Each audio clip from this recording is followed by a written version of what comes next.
Orang-orang yang musuh-musuh Pak Jokowi itu sekarang lagi menolak proyek strategis nasional PIK 2. Lalu karena saya diem aja, tuh lihat Kiai Imad, kalau nasab Habib aja dikejar, tapi adanya penjajah Cina katanya di Tangerang, Banten, dia diem saja.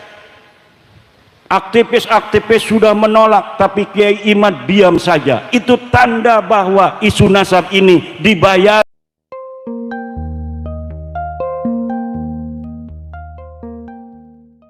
Penjelajah dari Portugis, namanya Tommy Pires itu bikin sebuah buku, namanya buku harian daripada Tommy Pires ketika datang ke Jawa. Ketika Tommy Pires dari Portugis datang ke Jawa, Tommy Pires mencatat bahwa pada tahun 1500-an di Pulau Jawa ini sudah ada kapal-kapal besar yang dibikin oleh orang-orang Jawa. Kapal Portugis yang paling besar itu namanya Anuncidia, panjangnya 70 meter, tapi kapalnya orang Jawa itu bisa mencapai 300 meter. Jadi betapa teknologi yang dimiliki oleh orang Jawa sebelum dijajah oleh Belanda itu lebih hebat daripada Eropa. Kesultanan Mataram itu sebelum dijajah Belanda sudah bisa bikin meriam dan banyak pabrik meriam. Kesultanan Banten, Sultan Tirtayasa 1600 itu sudah bisa bikin bedil. Ada pabrik bedil, ada pabrik mesiu di Kesultanan Banten sebelum dijajah oleh Belanda. Setelah dijajah oleh Belanda, kebesaran kita sebagai orang Jawa kemudian hari demi hari dikikis, kemudian diberikan sejarah-sejarah palsu bahwa orang Jawa orang primitif, orang Jawa leluhurnya tidak hebat, orang Jawa leluhurnya kampungan, sehingga satu generasi demi generasi itu tertanam di hati orang-orang Jawa bahwa orang Jawa bukan orang yang maju di masa lalu. Inilah cara penjajah untuk menghancurkan suatu bangsa dengan memberikan doktrin kepada masyarakat yang dijajah bahwa mereka keturunan orang-orang rendah. Padahal sudah terbukti orang Jawa keturunan orang-orang yang berperadaban tinggi. Peradaban di dunia ini yang tersisa hari ini selain di Mesir, Yunani, juga di Indonesia. Borobudur, Roro Jonggrang, Prambanan, Gunung Padang, itu adalah sisa-sisa bahwa leluhur kita dulu adalah orang-orang yang hebat, orang-orang yang maju. Maka jangan mau diomongin bahwa kita ini keturunan orang-orang rendah, orang-orang Jawa keturunan orang-orang primitif yang tidak tahu teknologi. Itu semua adalah doktrin untuk menjajah kita orang Jawa, orang Nusantara, agar apa? Agar kita menjadi mudah untuk dikuasai bangsa asing, bangsa selain bangsa Indonesia. Nah, Isra Mi'raj pada hari ini, Kampung Kaliwungu, Desa Kaliwungu ini, selain ngomong masalah sholat, juga ngomong masalah teknologi. Karena Isra Mi'raj ini menjadi sebuah isyaratan teknologian bahwa dulu Nabi Muhammad ketika Isra Mi'raj itu kalau dipikirkan secara biasa, secara sederhana tidak mungkin orang dari Mekah menuju ke Palestina dalam waktu 1 malam. Dengan onta saja 1 bulan pergi, 1 bulan pulang. Kenapa ini 1 malam? Belum Mi'raj ke langit, pulang lagi sebelum subuh. Ini adalah tantangan teknologi bagi umat Islam, bahwa umat Islam tidak boleh ketinggalan teknologi. Sebelum Nabi Muhammad itu diisrokan, dibelah dadanya, ini adalah tantangan kedokteran, bahwa manusia itu dadanya bisa dibelah tapi dia masih bisa tetap hidup. Yang sudah dibelah banyak itu perempuan tapi nggak isro-isro. Betul apa tidak? Kadang-kadang satu ibu-ibu dibelahnya 3 kali tapi nggak isro-isro. Mi'raj, mungkin Mi'raj itu artinya naik. Ya, kalau Isra itu berjalan di waktu malam, tukang nyari kodok juga Isra itu lugatan. Kalau naik itu Mi'raj itu asal makna lugawinya naik. Jadi setiap yang naik-naik itu adalah Mi'raj. Orang naik kelapa itu lagi Mi'raj. Naik motor itu namanya ibu-ibu Mi'raj. Isra Mi'raj. Subhanalladzi asra bi'abdihi laila minal masjidil haram ilal masjidil linuriyahu min ayatina innahu huwas sami'ul basir. Innahu huwas Subhanalladzi asra, maha suci Allah yang telah memperjalankan hambanya.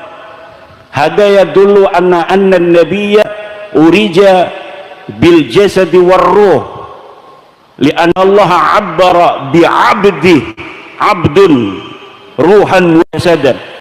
Jadi Nabi itu Isra Mi'rajnya ruh dan jasadnya, bukan hanya jasadnya saja, nggak ada ruhnya, orang mati itu mah. Bukan hanya ruhnya saja tanpa jasad, itu namanya orang mimpi. Tetapi Isra Mi'raj itu ruhan wa jasadan, ruh dan jasadnya. Falidzalika abbara bi subhanallah. Subhanallah ini adalah menunjukkan hal yang besar. Kalaulah Nabi itu Isra Mi'rajnya hanyalah ngimpi, nggak usah pakai subhanallah. Wong saya juga pernah ngimpi, betul apa tidak? Kita adanya di Kebumen, ngimpi ke Jakarta. Itu aneh apa tidak? Tidak biasa. Tidak usah pakai subhanallah. Tapi karena Allah mengatakan subhanalladzi, hada yadullu ala anna qaunil mi'raj bil jasadi war ruh li'annahu amrun mustaghrab, amrun ajib, sesuatu yang aneh, sesuatu yang luar biasa. Falidzalika abbara bi subhanalladzi. Kalaulah mimpi nggak usah pakai subhana. Ini orang yang tidak percaya Isra Mi'raj ini jangan gegabah, hukumnya kafir, Bu. Kenapa? Karena dalilnya Isra itu qat'iyyud dilalah wa qat'iyyul wurud. Qat'i hukumnya. Kalau Mi'raj itu hanya fasek.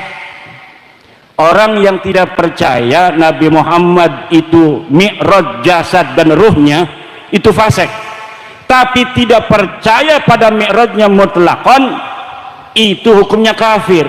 Li'annahu sabitun bil ijma', sabitun bil ijma', wa man angkara ma sabata minad dini bil ijma'i fahuwa kafir. Orang yang tidak percaya adanya sesuatu yang telah tetap sahih dari agama, maka dia hukumnya kafir. Wal mi'raju sabitun bil ijma' bi annahu waqi' walakin ikhtalafa al ulama fi anna al mi'raja bil jasadi am bir ruhi ma'an.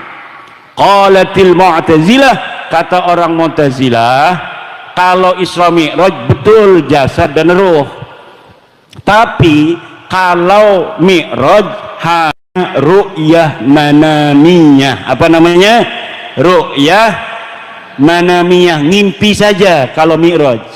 Tapi mi'rajnya terjadi karena itu sabitun bil ijma bil ahadisil mutawatirah. Hadis-hadisnya mutawatir. Nabi pergi ke langit pertama, nggak boleh masuk dengan Jibril. Ditanya, hei Jibril, kamu siapa? Saya Jibril. Wa man ma'aka, siapa yang bersama kamu? Muhammad. Aursila, apakah dia sudah diangkat jadi rasul? Naam. Tafadhol. Baru masuk. Setelah di langit kedua dijaga lagi. Hei, mau kemana lo? Siapa lo mau masuk langit kedua? Ana Jibril. Wa man ma'aka, siapa yang bersama kamu? Muhammad. Abu Isa, apakah dia sudah diutus jadi nabi? Betul, dia sudah diutus. Baru dibuka. Susah bu mau mi'raj itu, susah mau mi'raj. Makanya kata Imam Kusyairi, al-mi'raju la yaqa'u li ghairil mustafa. Mi'raj itu tidak terjadi bagi selain Nabi Muhammad sallallahu alaihi wasallam. Ada orang ngaku-ngaku mi'raj semalam 70 kali bu. Orang ini namanya Faqih Muqaddam, dia berkata, urijabi ilas sama'i sab'ina marrah fi lailatin wahidah. Aku, kata Faqih Muqaddam, mi'raj semalam itu 70 kali. Dan ontaku ini dia ta'rifu tara'iqas sama, dia mengenal jalan-jalan di langit seperti mengenal jalan-jalan di bumi. Masya Allah. Kata orang-orang Faqih Muqaddam itu kafir. Kata orang-orang kiai-kiai Indonesia ngomong di YouTube bahwa Faqih Muqaddam kafir karena dia mengaku bisa mi'raj ke langit. Karena orang yang mengaku mi'raj, menurut kitab Mbah Hashim Asy'ari, kitab Risalatul Mu'awanah, manidda'a annahu manidda'a mujalasatullah, manidda'a mujalasatullahi wal uruja ilaihi wa mukalamatahu kafir. Siapa orang yang mengaku bahwa dia mujalasatullah, dapat duduk bersama Allah, awil uruja ilaihi, atau mi'raj ke sana ke Allah, au mukalamatahu, atau dia ngobrol dengan Allah, fahuwa kafir, maka dia hukumnya kafir.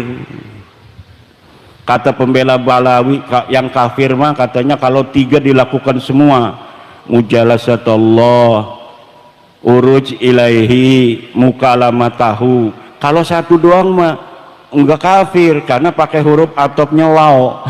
Kalau huruf atof waw katanya berarti semuanya harus dilaksanakan. Dia nggak ngaji alfiyah. Di alfiyah itu al-wawu li mutlaqil jam'i, mutlaqul jam'i wattifaqul fi'li.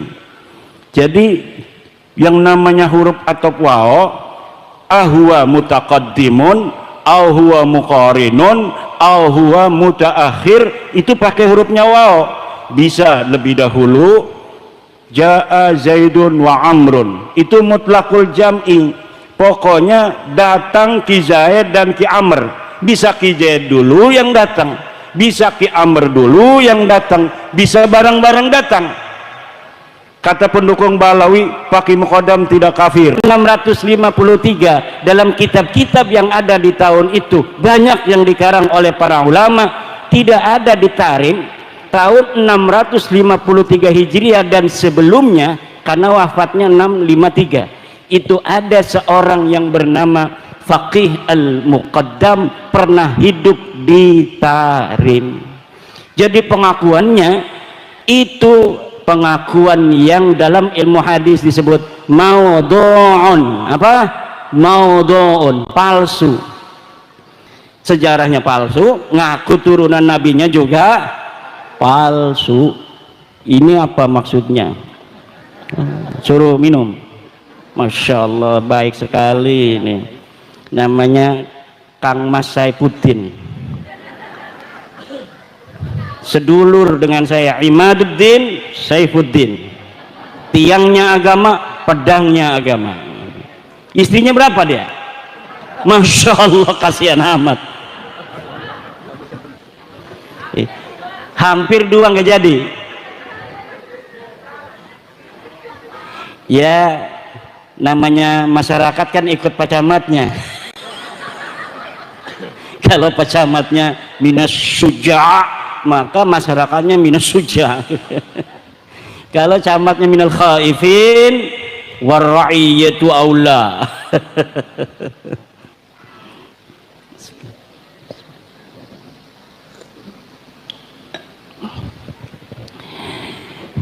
Saya ibu-ibu ngomong pakai muqaddam sebagai orang bayang yang tidak ada sejarahnya, tidak ada sosoknya. Ini disangka dibayar oleh Cina katanya.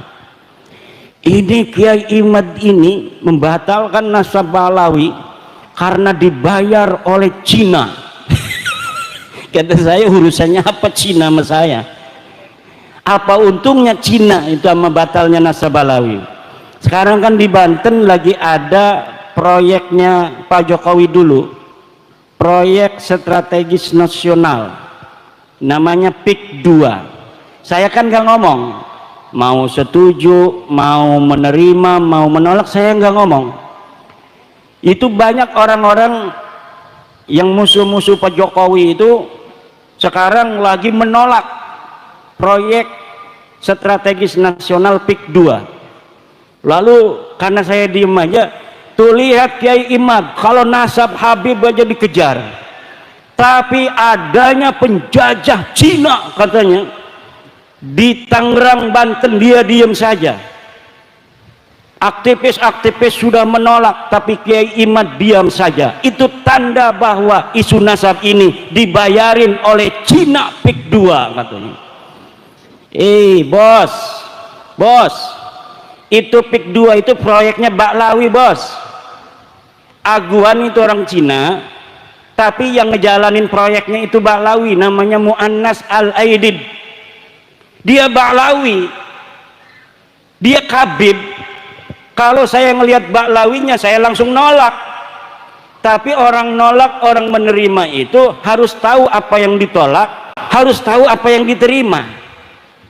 Jangan kita nggak ngerti apa-apa kita menerima, jangan kita nggak tahu apa-apa kita menolak. Saya nggak ngerti PIK 2 ini jenis kelaminnya apa,